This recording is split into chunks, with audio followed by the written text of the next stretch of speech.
Hi, and welcome to the usability showcase of Sprite and pixel art. These are both programs used generally in pixel art creation.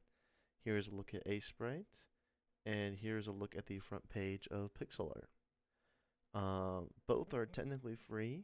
Pixel art here is a web-based browser, while Sprite's something you'll have to get yourself, either online or through Steam.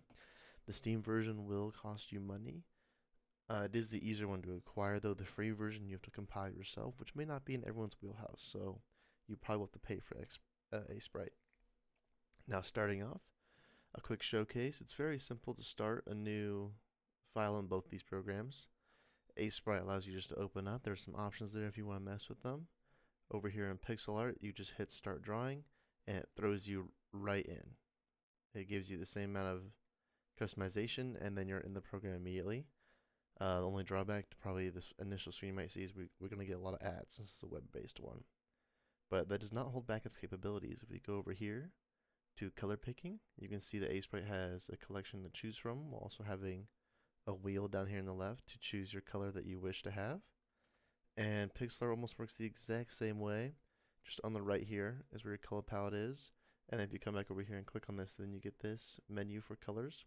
It's probably a little harder to figure out for a new user to know that you have to click on this color to get a new color. You might get stuck over here thinking that you can do your colors here, which you can add more colors if you'd like, which could definitely work. But the easiest solution to get off one-off colors is messing with it over there.